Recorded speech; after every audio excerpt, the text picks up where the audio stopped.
پاکستان تحریک انصاف کی اس آواز کو مدھم کرنے کی ایک کوشش کل پھر ہوئی. یہ کوشش ناکام ہوگی کیونکہ تاریخ کا فیصلہ عوام کرتے ہیں، تاریخ کرتی ہے، عدالتیں نہیں کرتی.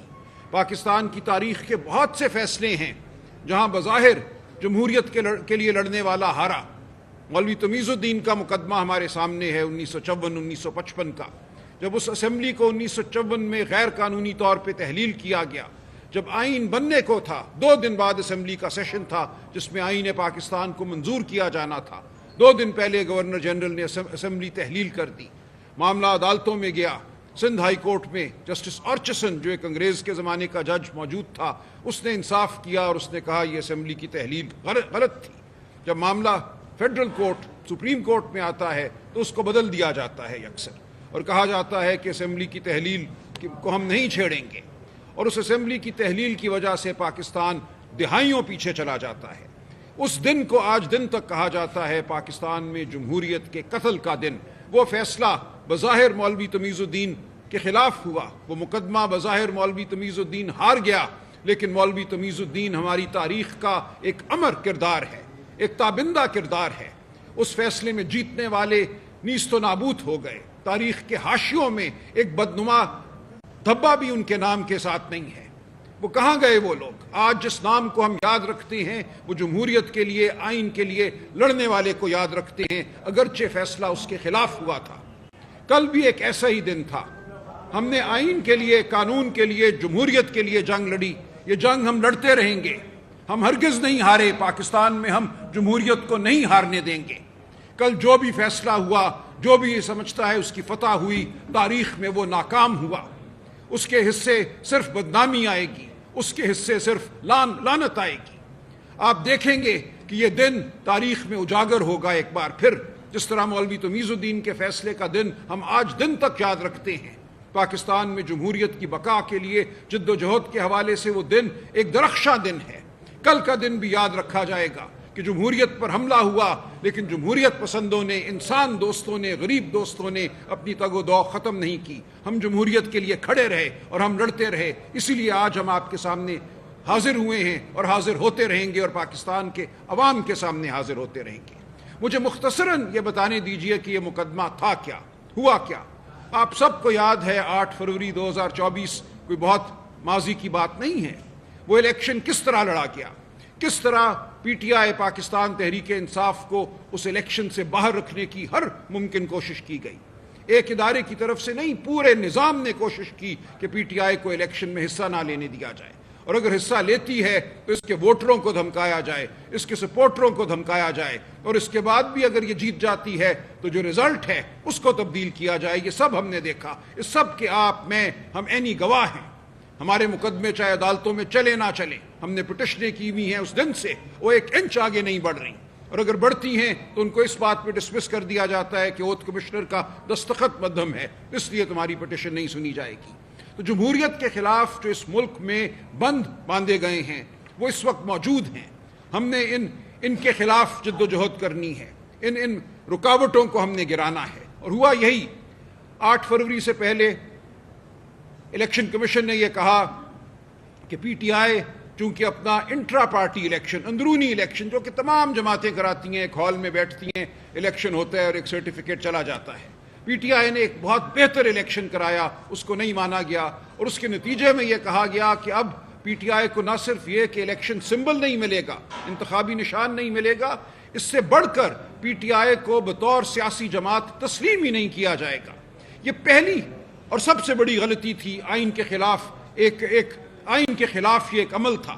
آئین پاکستان یہ کہتا ہے کہ کسی بھی سیاسی جماعت کے وجود کو ختم نہیں کیا جا سکتا ما سوائے یہ کہ سپریم کورٹ میں ریفرنس ہو اور اس ریفرنس میں آپ جماعت کو تحلیل کریں.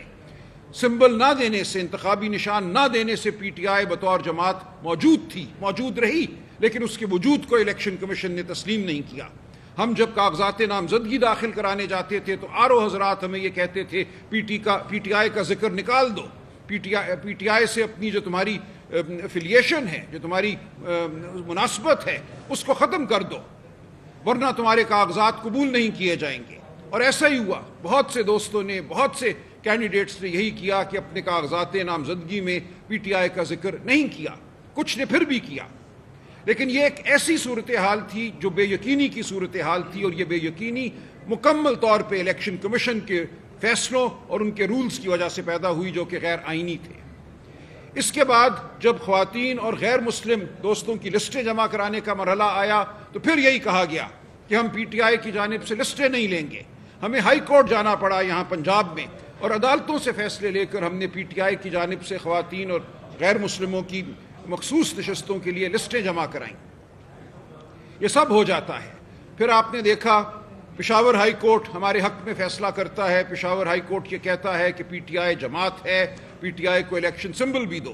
اس کے بعد آنن فانن 2 دنوں میں 10 تاریخ کو پشاور ہائی کورٹ کا فیصلہ آتا ہے، 10 جنوری کو 11 کو پٹیشن دائر ہوتی ہے، اور 12 اور 13 کو 10 گھنٹے کی سنوائی کر کے فیصلہ دے دیا جاتا ہے کہ پی ٹی آئی سمبل کے قابل جماعت نہیں ہے، اس کو انتخابی نشان نہیں ملے گا۔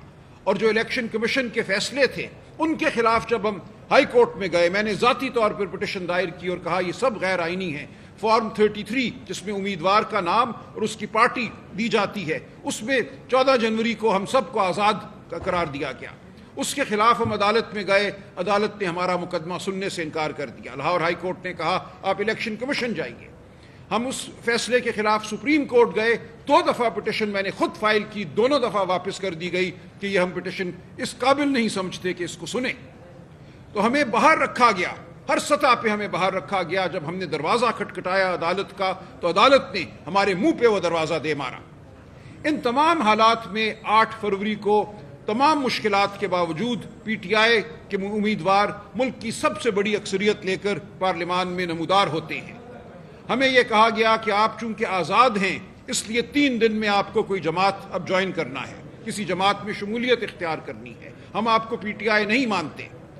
اس صورتحال کے ہوتے ہوئے ہمارے جو امیدوار تھے پی ٹی آئی کے، انہوں نے جبر کے تحت سنی اتحاد کونسل کے حوالے سے ایفیڈیوٹ جمع کرائے اور کہا کہ ہم سنی اتحاد کونسل جوائن کرتے ہیں۔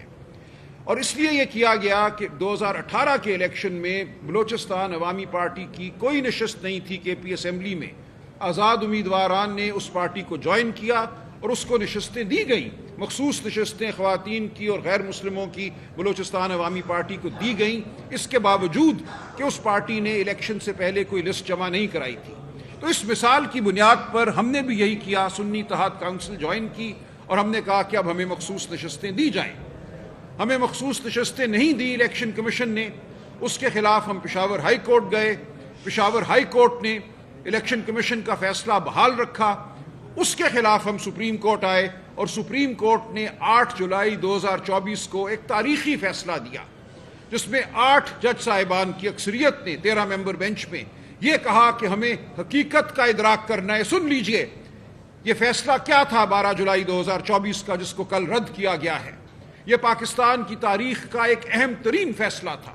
میں عرض کروں پاکستان کی تاریخ میں صرف 2 فیصلے ایسے ہوئے ہیں جنہوں نے جبر کے خلاف حق کی، آئین کی حمایت کی ہے۔ باقی تمام فیصلے تب ہوتے ہیں جب جبر ختم ہو گیا ہوتا ہے، جابر چلا گیا ہوتا ہے، منظر سے ہٹ گیا ہوتا ہے، اس کے بعد ہمارا سپریم کورٹ آئین کا بہت تذکرہ کرتا ہے۔ لیکن صرف 2 فیصلے ہماری 78 سالہ تاریخ میں ایسے ہیں جہاں وہ فیصلہ دیا گیا جو جابر کے عزائم کے خلاف تھا۔ پہلا فیصلہ 1988 میں ہے، بے نظیر بھٹو ورسز دی پریزیڈنٹ۔ جولائی 1988 میں یہ فیصلہ آتا ہے۔ صدر ضیاء الحق ابھی حیات تھے، قابض تھے نظام پر۔ انہوں نے ایک حکم جاری کیا کہ تمام سیاسی جماعتوں کو اثر نو رجسٹریشن کرانا ہوگی الیکشن میں حصہ لینے کے لیے، اور مقصد یہی تھا کہ پیپلز پارٹی کو الیکشن سے باہر کیا جائے۔ اس وقت کی سپریم کورٹ نے اس فیصلے کو رد کیا ضیاء الحق کے، اور کہا کہ آپ پیپلز پارٹی کو الیکشن سے باہر نہیں رکھ سکتے۔ یہ پہلا فیصلہ تھا پاکستان کی تاریخ کا جو جابر کے ہوتے ہوئے جبر کے خلاف دیا گیا۔ دوسرا فیصلہ 12 جولائی 2024 کو آیا۔ جو 8 جج صاحبان تھے انہوں نے پاکستان کی جمہوری حقیقت کا ادراک کیا۔ انہوں نے کہا کہ پی ٹی آئی کو ایک منصوبے کے تحت 8 فروری کے الیکشن سے باہر رکھنے کی کوشش کی گئی۔ پی ٹی آئی کے امیدواروں کو ایک منصوبے کے تحت جس کا حصہ الیکشن کمیشن تھا، پی ٹی آئی کا امیدوار نہیں مانا گیا، ان کو آزاد قرار دیا گیا۔ ہم حقیقت کو دیکھیں گے۔ یہ حقیقت ظاہر ہے، افشاں ہے کہ لوگوں نے 80 کی تعداد میں آزاد امیدواروں کو ووٹ نہیں دیے۔ یہ سب لوگ پی ٹی آئی کے امیدوار تھے۔ ان سب لوگوں کے نام پی ٹی آئی کی شائع شدہ لسٹوں میں موجود تھے۔ لہٰذا 8 جج صاحبان نے یہ کہا کہ اب ہم موقع دیتے ہیں ان 80 لوگوں کو جنہوں نے منتخب ہونے کے بعد، آزاد امیدوار کے طور پہ منتخب ہونے کے بعد ایک دن سنی اتحاد کونسل کو جوائن کیا پی ٹی آئی کے حکم پر، کہ یہ اپنے اپنے ایفیڈیوٹ جمع کرائیں الیکشن کمیشن میں، اور پی ٹی آئی بھی اپنا ایفیڈیوٹ جمع کرائے کہ یہ پی ٹی آئی کے اراکین ہیں۔ تو ان کو پی ٹی آئی